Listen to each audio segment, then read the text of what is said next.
वृंदावन में एक भक्त भगवान के दर्शन हेतु घर से चला।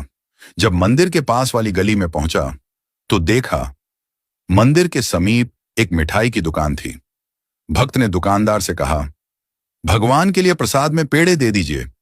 दुकानदार पेड़े तोल ही रहा था, तभी उसकी नजर सामने खड़े एक बच्चे पर पड़ी। छोटा सा बच्चा चिलचिलाती धूप में नंगे पैर तपती धरती पर खड़ा था, हाथ में फूल मालाएं ली। वो पुकार रहा था, भगवान के लिए फूल ले लो, फूल माला ले लो। हर आते जाते भक्त की दृष्टि उस बच्चे के पैरों पर पड़ी। न चप्पल न जूते। धरती इतनी तप रही थी कि बच्चा कभी एक पैर को ऊपर रखता तो कभी दूसरे को। वो तपन से बचने की कोशिश कर रहा था, पर आवाज में समर्पण था, श्रद्धा थी, प्रेम था भगवान के लिए। भक्त से यह देखा न गया। उसने मिठाई वाले से कहा, प्रसाद यहीं रखो, मैं अभी आता हूं। वो पास की चप्पल की दुकान पर गया, नन्हे से बच्चे के लिए चप्पल खरीदी, फिर लौटा और बोला, लो बेटा, इसे पहन लो।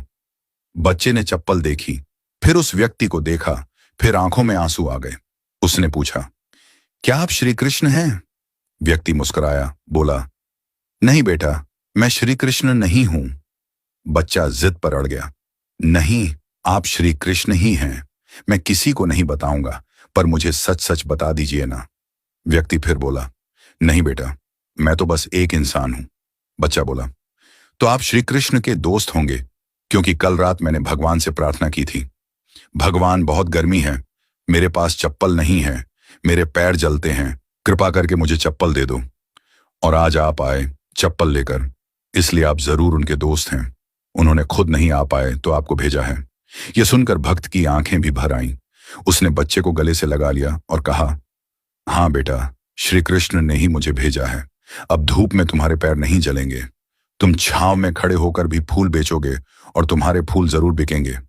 बच्चे ने झुककर उस व्यक्ति के चरण छू लिए और मुस्कुराकर बोला, भगवान कितने दयालु हैं ना, कितने व्यस्त रहते हैं, पर फिर भी अपना कोई दोस्त भेज ही देते हैं। व्यक्ति ने प्रसाद लिया, बच्चे से फूल माला ली और मंदिर जाकर भगवान से कहा, प्रभु धन्यवाद, आज आपने मुझे आपका मित्र बनने का अवसर दिया। दोस्तों, भगवान सबको एक मौका देते हैं उनका मित्र बनने का। यह हम पर निर्भर करता है कि हम उनके इस निमंत्रण को पहचानते हैं या नहीं।